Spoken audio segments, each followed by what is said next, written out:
Angústia, o afeto que não engana.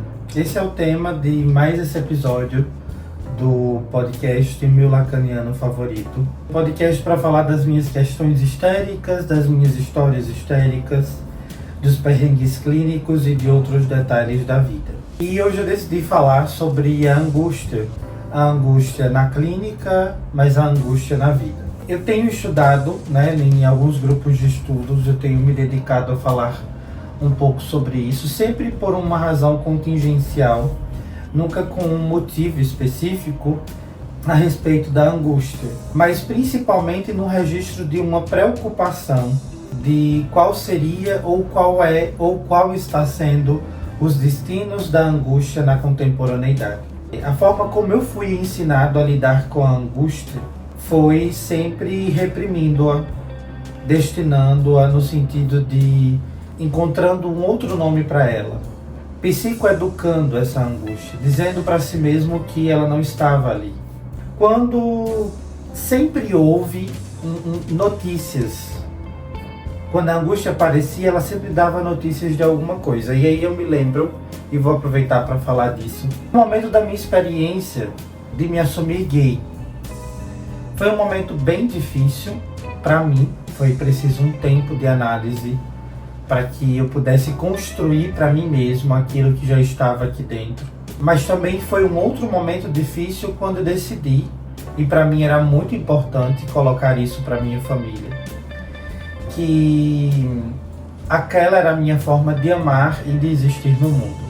E eu lembro que em todo esse processo, antes de começar a minha análise pessoal, quando eu me deparava com desejos por pessoas do mesmo sexo, com pensamentos e com outras coisas que eram detalhes naquele momento, eu sempre buscava ignorar aquilo. Na época, a religião era um fator bem preponderante para guardar isso dentro de mim ou para pedir a Deus que retirasse de mim aquele desejo naquele momento. E eu lembro, antes de começar a minha análise pessoal, de sempre viver nesse limbo da angústia. O meu corpo sempre deu notícias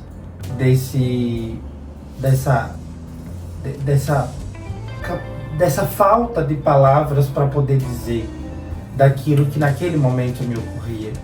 E aí o meu corpo doía. Eu tinha muitas dores na coluna, eu tinha muitas dores na nuca, nos ombros, os ombros muito tensos, sempre muito tensos. E aí foi quando eu comecei minha análise pessoal. De pronto isso não se aliviou, mas eu comecei a nomear aquilo que se passava dentro de mim.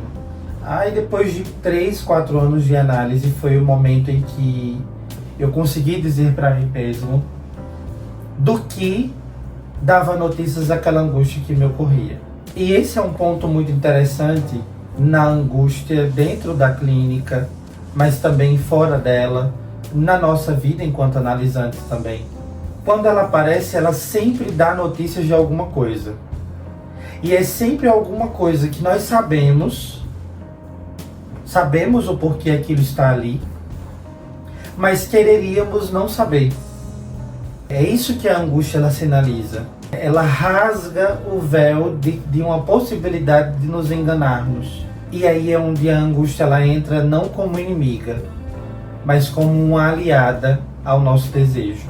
E o Lacan se preocupou em toda a sua vida de construir algo parecido, mas ainda hoje nós somos responsáveis por isso, enquanto clínicos, por sustentarmos esse lugar.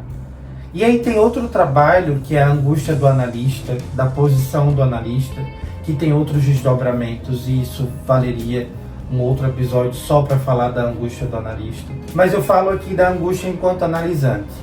E o quanto e o tanto que apaziguar a angústia faz com que ela volte mais tarde, de alguma forma. Não cabe, mas eu vou ousar. Se eu pudesse dar um conselho a você que me assiste, que está aqui comigo agora, quando a angústia aparecer, pergunte-se acerca do que e de que notícias ela traz a você. Essa angústia ela está te dando? O que é que está dentro de você que em alguma medida você não está dando atenção ou simplesmente está passando pano, passando rodo, cobrindo encobrindo e a coisa tá ali acontecendo num sentido bem mais amplo do que você imagina. Enfim, tenho muitas considerações a respeito da angústia, mas por hora me ocorre pensar isso e eu queria trazer isso para cá, para a gente poder pensar juntos no que se trata e do que é possível enquanto seres angustiados dar destinos para ela. Guarde isso. Apaziguar a angústia, reprimir a angústia, é convidá-la a voltar mais tarde com mais força. O caminho da análise é o caminho de um destino possível para a angústia que nos atravessa.